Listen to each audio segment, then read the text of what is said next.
एक पहाड़ी गांव में दो बहनें रहती थीं। बड़ी बहन का नाम कमला था और छोटी बहन का नाम रूपा। कमला बहुत सीधी, मेहनती और दयालु स्वभाव की थी, लेकिन उसकी किस्मत अच्छी नहीं थी। उसके पति मोहन कई महीनों से बीमार थे और घर में पैसे भी खत्म हो चुके थे। उधर छोटी बहन रूपा की शादी गांव के सबसे अमीर अनाज व्यापारी धनराज से हुई थी। रूपा के पास सब कुछ था, बड़ा घर, नौकर, धन दौलत, लेकिन उसके दिल में घमंड और लालच भरा हुआ था। मजबूरी में कमला रोज रूपा के घर काम करने जाती थी। एक सुबह कमला अपने घर का काम खत्म करके रूपा के घर पहुंची। रूपा दरवाजे पर ही खड़ी थी। वो गुस्से में बोली, अरे कमला दीदी, आज फिर देर?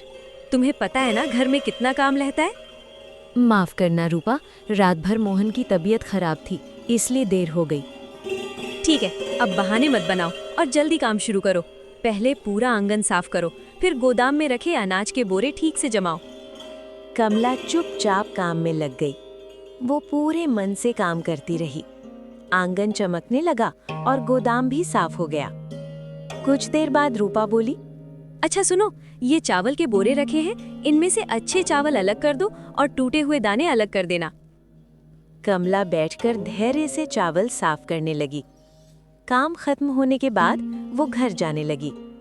रूपा ने उसे रोककर कहा, अरे दीदी, ये जो टूटे हुए चावल है ना, इन्हें ले जाओ, मेरे घर में तो कोई नहीं खाता। कमला ने मुस्कुराकर चावल ले लिए। कमला घर पहुंची। उसने उन्हीं टूटे चावलों से खिचड़ी बनाई और अपने पति को खिलाई। मोहन ने कहा, कमला, तुम इतना कष्ट क्यों करती हो? जब तक भगवान साथ है सब ठीक हो जाएगा। एक दिन रूपा बोली, कल हमारे घर बहुत बड़ा भोज है। मेरे पति का व्यापार बहुत बढ़ गया है। गांव के सभी लोग आएंगे, तुम सुबह जल्दी आ जाना। अगली सुबह कमला जल्दी पहुंच गई। घर में बड़ी हलचल थी। हलवाई बड़े बड़े कड़ाहों में मिठाइयाँ बना रहे थे। पूरी, कचौड़ी, लड्डू, जलेबी, हलवा, हर तरफ खुशबू फैली हुई थी। कमला पूरे दिन काम करती रही। भोज खत्म होने के बाद मेहमान खाना खाकर चले गए। बहुत सारी मिठाइयाँ और पकवान बच गए। रूपा ने कहा, कमला दीदी, ये जो जलेबी के टूटे टुकड़े और हलवे का बचा हिस्सा है, इसे ले जाओ। कमला ने चुपचाप थैली उठा ली और घर की तरफ चल पड़ी। रास्ते में उसे एक बूढ़ी औरत दिखाई दी। वो बहुत भूखी लग रही थी। बूढ़ी औरत बोली, बेटी, 2 दिन से कुछ नहीं खाया, थोड़ा खाना दे दे। कमला ने बिना सोचे पूरी थैली उसे दे दी। वो बोली, माँ जी, मेरे पास यही है, आप खा लीजिए। अचानक वो तेज रोशनी में बदल गई। वो कोई साधारण औरत नहीं थी, वो देवी लक्ष्मी थी। देवी बोली, ये कमला, तुम्हारे दिल में सच्ची दया है। तुमने अपना आखिरी खाना भी जरूरतमंद को दे दिया। आज से तुम्हारी सारी परेशानियां खत्म। ये कहकर वो चली गई। जब कमला घर पहुंची तो उसका टूटा घर एक सुंदर मकान में बदल चुका था। उसके पति की बीमारी भी गायब हो गई थी।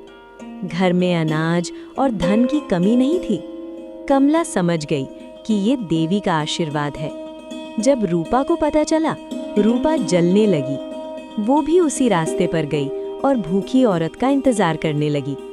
कुछ देर बाद वही बूढ़ी औरत आई और बोली, बेटी, कुछ खाने को दे दो। जाओ यहाँ से, मेरे पास देने को कुछ नहीं। तभी बूढ़ी औरत देवी लक्ष्मी के रूप में प्रकट हुई। देवी बोली, रूपा, तुम्हारे दिल में केवल लालच और घमंड है, इसलिए तुम्हें अपने घमंड का फल मिलेगा।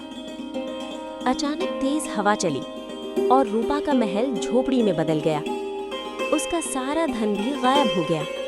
रूपा को अपनी गलती का एहसास हुआ, लेकिन तब तक बहुत देर हो चुकी थी और गांव के लोग हमेशा कहते थे, दयालुता इंसान को ऊंचा बनाती है और लालच इंसान को गिरा देता है।